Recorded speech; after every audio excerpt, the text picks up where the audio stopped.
খুব ভালো ছেলে বাবু। কখন খবর পেলে যে দিন ছিল 9 তারিখে আমি সন্ধ্যের দিকে মানে এরকম একটা তৎপরতা ফোন করতে পারি যে মারা গেছে, কে হয়ে গেছে। রাজীব আপনাদের বারুইপুর সাংগঠনিক জেলার একেবারে একনিষ্ঠ কর্মী। হ্যাঁ, খুব আপনি জেলা অফিসে গিয়ে, আমাদের এটা যাদবপুর সাংগঠনিক জেলা, আপনি জেলা অফিসভাবে পার্টি করতো এবং সবার সাথে পার্টি করতো।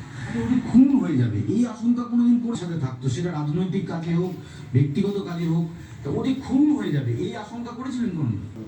ও কোনোদিন বলেছিল যে বাবা প্রচন্ড অত্যাচার, আপনি বলছেন যে বাবা অত্যাচারের কথা আপনাকে বলতো, মানে ওই অত্যাচারের মাত্রা এই জায়গায় পৌঁছে যাবে শুধু বিজেপি করার অপরাধে। কি মনে হচ্ছে ও যদি বিজেপিটা না করতো তাহলে হয়তো বেঁচে থাকতো? বলছে তুই বিজেপি করিস তাই জন্য হচ্ছে ওকে মারা হচ্ছে।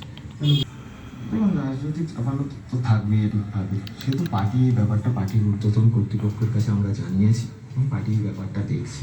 এখানে তৃণমূলের অত্যাচার রয়েছে আপনাদের উপর?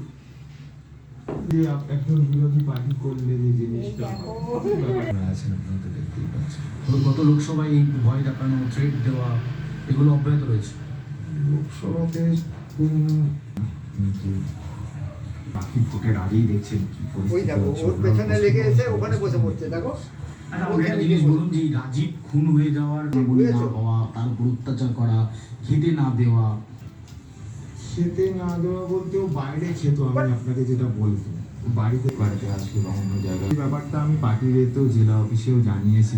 হ্যাঁ, প্রথমে 6 মাসের জন্য কাজ করেছিল, আমাকে বলছিল দাদা কোনো একটা জায়গায় কাজের ব্যবস্থা করে। এটাই সব থেকে অদ্ভুত। দুজনেই তৃণমূলের স্থানীয় নেতা কাকিমাকে জানিয়েছেন আমাদের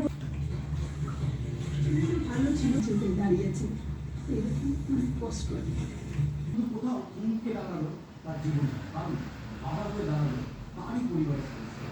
এক তো দুবেলা দুপুরো খেতে দিতে পারতো না তার বাবা, অন্যদিকে নির্মম অত্যাচার বাবা যা সহ্য করতে পারছিল না রাজীব।